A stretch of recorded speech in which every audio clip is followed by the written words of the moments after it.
Cabbage ഉപ്പേരിയൊക്കെ കഴിക്കാൻ ഇഷ്ടമില്ലാത്തവർക്ക് നിങ്ങൾ ഇതേപോലെ ഒന്ന് ഉണ്ടാക്കി കൊടുത്ത് നോക്കിട്ടാ. എന്തായാലും അവർ കഴിച്ചോളൂ. കാരണം എൻ്റെ മോൻക്കൊന്ന് കേബേജ് ഉപ്പേരി ഇഷ്ടമല്ലായിരുന്നു. ഇതേപോലെ ഞാൻ അങ്ങോട്ട് ഉണ്ടാക്കി കൊടുത്തപ്പോൾ മോൻ്റെ ഫേവറേറ്റ് ഉപ്പേരിയായി മാറിയിരിക്കണം കേട്ടോ. അപ്പോൾ നമുക്ക് റെസിപ്പിയിലേക്ക് കടന്നാലോ.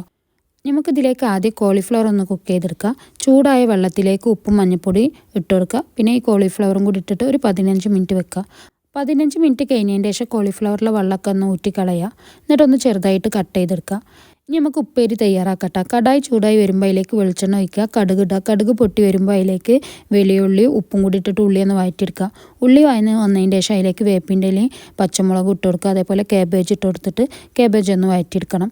കുറച്ച് മഞ്ഞൾപ്പൊടിയും കൂടി ഇട്ട് കൊടുക്കണം കേട്ടോ. കാബേജ് ഒന്ന് വഴന്ന് വരുമ്പോൾ അതിലേക്ക് നേരത്തെ നമ്മൾ കുക്ക് ചെയ്ത് വെച്ച കോളിഫ്ലവറും കൂടി ഇട്ട് കൊടുക്കുക. ഒന്ന് മിക്സ് ചെയ്തെടുക്കുക. അതിനുശേഷം ഇതിലേക്ക് മുട്ടയും കൂടി ചേർത്ത് കൊടുക്കുക.